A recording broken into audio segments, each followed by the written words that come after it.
Dear friends and followers, welcome back to my channel and to a super interesting video on a recent incident with a Boeing 757 freighter that had to forcefully land without its landing gear, a so-called belly landing.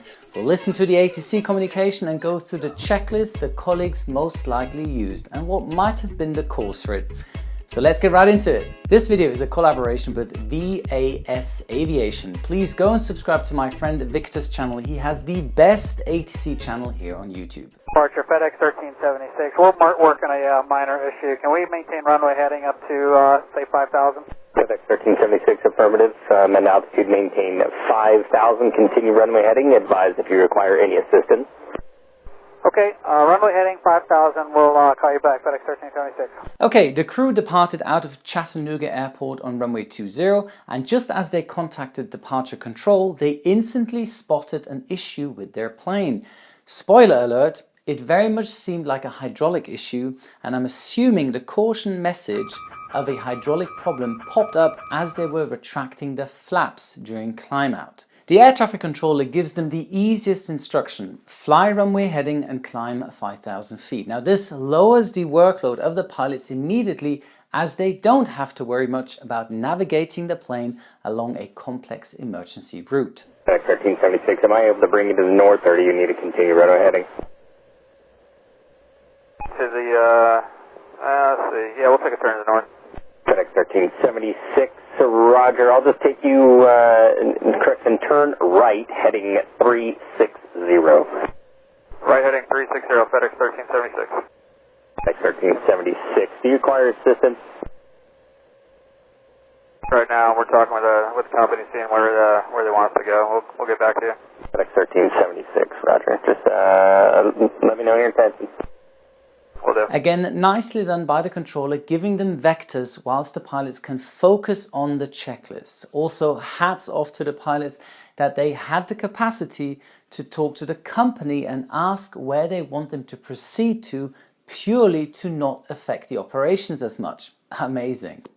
Yeah, FedEx 1376, looks like we're going to be coming back to Chattanooga. We're going to need a little bit of time here, though, just some extended vectors to run some checklists. We'll call you back. FedEx 1376, are you declaring emergency at all? Negative. Now, from now on, I can only make assumptions about what happened, but hear me out. I believe the left hydraulic system was leaking. Why I believe so, you'll hear in the upcoming ATC transmissions. Enterprise FedEx 1376, yeah, if we could just go across the final approach course and then back, we're going to need some time to get our flaps down and everything. We'll let you know when we're ready to commence the approach. FedEx 1376, roger. Fly heading 090. I'll bring you across to the north and then bring you back down from the northeast. Okay, 090 now, FedEx 1376. Okay, here we have it. The pilot monitoring mentioned that they need some time to extend the flaps. Now, here comes my left leaking hydraulic system to play. If we look at the hydraulic schematic of a Boeing 757, you see that the left hydraulic system is responsible for the trailing and leading edge flaps.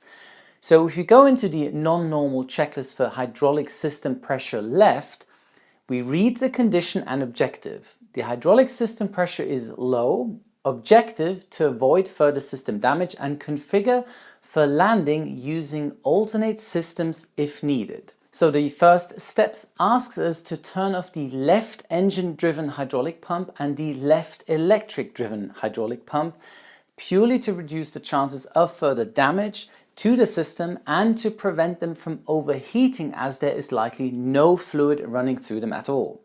I believe that the entire hydraulic fluid ran out. Okay, let's go into the ATC recordings again for the next steps. FedEx 1376, just confirming you're not declaring an emergency. Flight control issue. Don't need any further assistance at this time. Aha, we're getting somewhere. He just mentioned flight control issues, and that leads us to step 3. Above 160 knots, avoid large or abrupt rudder inputs. Why is that so?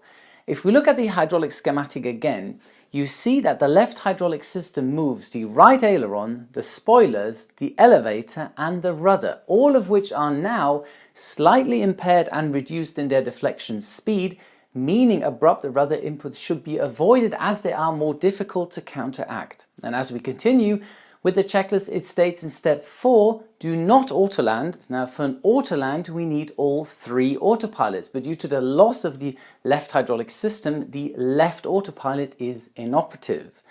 Step 5 says do not use auto brake. Now the auto brake function is not to be used as this may adversely affect the ability to apply differential braking in order to keep the aircraft on the runway heading during the landing rollout.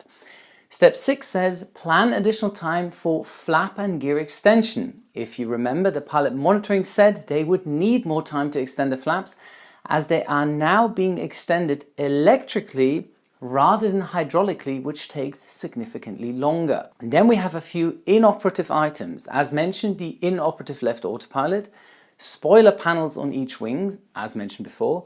The rudder ratio is inop, meaning its deflection isn't in line with the aircraft's flying speed, and the left thrust reverser as the reverser is moved hydraulically.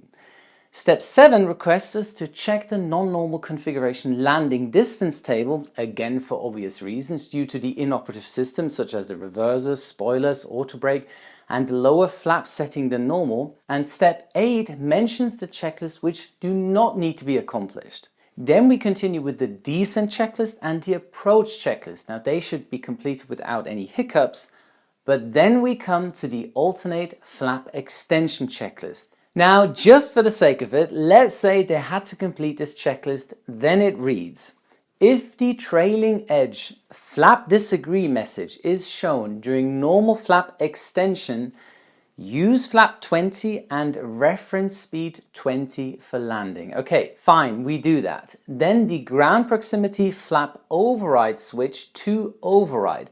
This inhibits the GPWS too low flaps alert. Then the alternate flaps selector to the position to agree with the flap lever position. Now let's say for now that we are at flaps 5 and have to move them to flaps 20. Therefore the next steps would be the leading edge alternate flaps arm switch to alternate, and the same for the trailing edge alternate flaps arm switch to alternate. And for the flap extension we use the alternate flaps selector. Okay, let's say they have completed that. The next step would be to put the landing gear down. So let's get back into the ATC recording. And Fedex 1376, we'd like to break off the approach. We're getting an unsafe gear indication now. Fedex 1376, roger, approach clearance canceled. Are you able to climb, sir? Yeah, we could climb maybe back to 5,000 if that helps you. Fedex 1376, absolutely, approach clearance canceled, climb maintain 5,000 and continue on the 230 heading. Alright, up to 5,000 and continue on the 230 heading, Fedex 1376. Okay, a lot of good information in this bit. Let's start with the unsafe gear indication. Now, after they extended the flaps, they lowered the gear lever and it seemed as if the gear disagree message popped up because he said they had an unsafe gear indication. So they request to cancel the approach, followed by an easy clearance to climb to 5,000 feet and heading 230. Yet again, navigation is the easiest part here in this scenario. So we continue with the alternate gear extension checklist. Now I did a whole video on the alternate gear extension of the Airbus A320.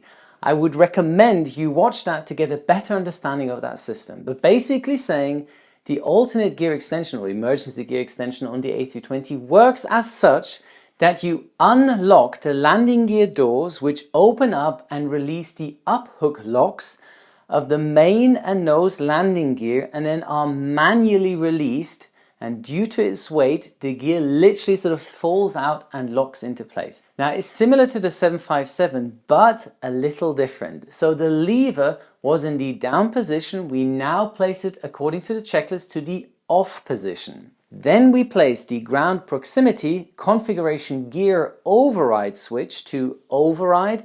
This inhibits the landing gear configuration warning, which normally alerts the crew that the landing gear is not extended at a certain point for landing. Followed by pushing the alternate gear extend switch.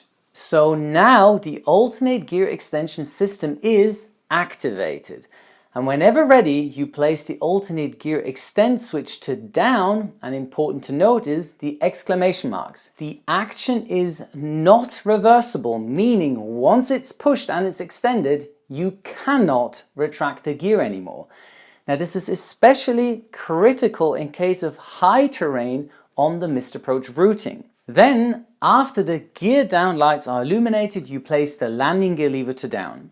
And lastly, do not accomplish the following checklists: gear doors.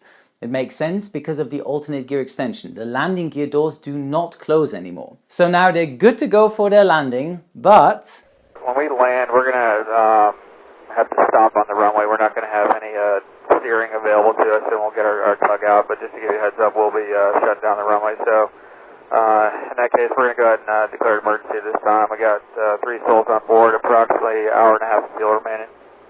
1376, roger, and is that for unsafe gear indication? Attempt an alternate gear extension now. Fedex 1376, roger, we'll get the trucks rolling for you, and just let us know when you're ready for your approach, and when you get everything set up for it. FedEx 1376, we'll go.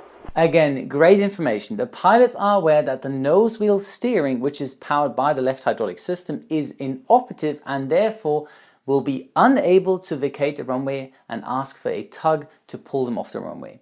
Secondly, he's now declaring an emergency, which makes them the highest priority of the controller, and he or she has to make sure the airspace around them is free and potentially even start diverting other aircraft on approach to Chattanooga. Affirmative. We got a Fedex 1376 that departed here not too long ago. They're currently holding in the sky. 3 souls on board, 1.5 hours of fuel left remaining. Says unsafe gear. They said that they may not have nose wheel steering, so they plan to land, and they may need a tug from FedEx to come out and get them off the runway. And they should be landing in the next 10 minutes. We're just trying to figure out exactly what he wants to do, but he's currently about 15 miles from the airport. But he's, like I said, he's holding for now. So this was Chattanooga Tower Control informing the rescue services and airplanes on the frequency of the emergency aircraft coming in for landing. Preparation is key here, so well done, Chattanooga Tower. Chattanooga, FedEx 1376, we'd like to do a low pass over the runway, and if you could tell us if we're showing any gear down, would appreciate it. FedEx 1376, roger. I'll get you a few more miles out there, and then I'll start bringing in and just sending you over the airport. 1376. Now we'll get everybody looking at you. Thanks. Okay, now it's getting really interesting. I am somewhat certain that they did the alternate gear extension checklist, but one item didn't show up. And that's why they are asking for the low approach.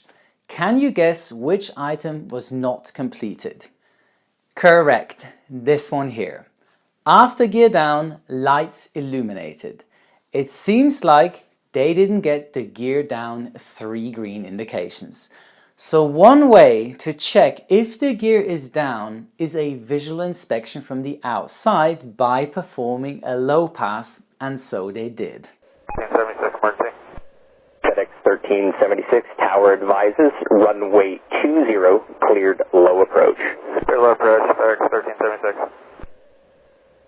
FedEx 1376, your climb out instructions are fly runway heading, climb and maintain 5,000. Runway heading 5,000, FedEx 1376. FedEx 1376, just overfly, just a low approach runway 20, just overfly the runway, and everybody will look and see if your gear appears down. 1376. Thank you. Approach FedEx 1376, any word? And FedEx 1376, both tower and the ground crew said there appeared to not be landing gear observed. No landing gear observed. Okay, copy that. We're going to turn back up immediately, and we're going to plan on a no gear landing. FedEx 1376, roger, maintain 4,000. 4,000, FedEx 1376. I have goosebumps right now just getting the confirmation from the tower that your gear is not out after performing the alternate gear extension. Sounds like my worst nightmare. B1, the aircraft has decided he's going to come in for a no gear landing. Alert 3 now, and be coming back around. Okay, what is an Alert 3 call out?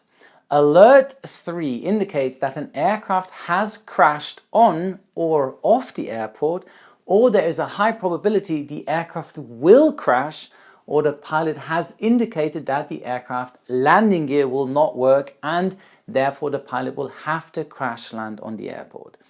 The emergency response teams will then, if time permits, foam the runway to reduce the risk of fire and position multiple fire trucks and rescue trucks near the runway before the plane has even touched down.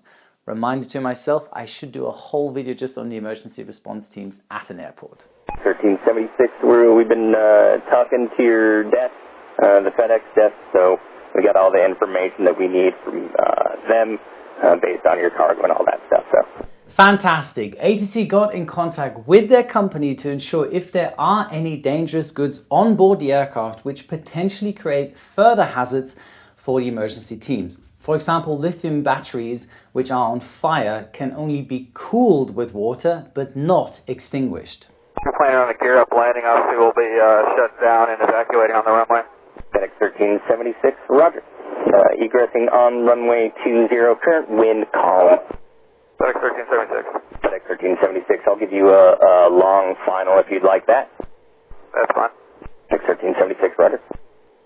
B1, just to give you a heads up what the aircraft would like to do, the pilot has said they plan on egressing on the runway. Like I said, there's 3 souls on board. We'd like to do one or return here. We'll let you know we're turning back inbound. FedEx 1376, roger. Approach clearance canceled. Do you just like to turn out to do another lap? Yeah, we'll just if you'll make a left turn here, we'll call you back. FedEx 1376. FedEx 1376, no worries, sir. Approach clearance canceled. Climb and maintain 3000. Turn left heading 090. 090, 3000, FedEx 1376. Okay, in this situation, I kind of feel that the pilots cancel the approach for 2 reasons. 1, to burn off more fuel to have less on board for the landing without any gear. And secondly, to do one last recheck of the entire checklist to ensure they haven't forgotten anything. It must have really confused them so much why their gear isn't coming out during the alternate gear extension. They clearly didn't accept the fact that it isn't out and pulled all resources to find a solution. 1376, tower advises runway 20, cleared to land. Wind 130 at 4. Anyone for update for you, the aircraft is about 5 minutes out. They're currently 10 miles from the airport. This is Tower notifying the emergency crews to get into position and the current location of the emergency aircraft. Attention all aircraft, Chattanooga Airport is now closed. Airfield is closed. Chattanooga Airport now closed. What a day that was for those pilots. First of all, the pilots safely landed their plane and evacuated the plane unharmed. That's the best news. And I have to admit, I am completely amazed how calm they were throughout the entire communication with ATC. It seemed at no point as if they were stressed and peaking out with workload. Also, I'm pretty sure they went over the checklist thoroughly and even double-checked it after they cancelled the approach. Even the low approach to getting a second opinion on their situation was well executed. Also, the air traffic controller kept his calm and gave great and clear instructions to reduce the pilot's workload. But why didn't the gear come out? Now, this is something for the great people of the NTSB, and I'll keep you posted once the report comes out. Now, this is me making an assumption about what could have been the potential cause. On the Boeing 757, when you press the alternate gear extension switch, you initially arm the system, and as you move the switch to down, an electric motor drives a little hydraulic motor, which releases the uphook locks for the gear, and then gravity does the rest. Now, I'm sure you remember the Lot 767 that performed a belly landing in Warsaw Airport. The reason that the alternate gear extension didn't work was from an inadvertently pulled circuit breaker, which then didn't allow any electric power to the respective system. Believe me, after that incident, I've become super careful whenever I place my pilot's bag next to the circuit breaker panel. So potentially, an electric failure could have been the cause of the 757 belly landing. I repeat, potentially. I am not saying that is the cause. Understand that I do not and never have flown the 75, but ask me anything about the 747, I can give you a valid answer. Long story short, I am very happy that no one got injured besides the damage to the plane. It was an incredibly well-handled incident from which we can learn from. And if you would like me to do more such videos, please hit the like button and comment below on aircraft incidents that you find worth analyzing. And on that bombshell, here's your checklist for today. Subscribe to my channel, check. Activate the notification bell, check. Follow my Instagram account, check. Perform a touch and go at my website, check. And don't forget, a good pilot is always learning. Wishing you all the best. Your Captain Joe.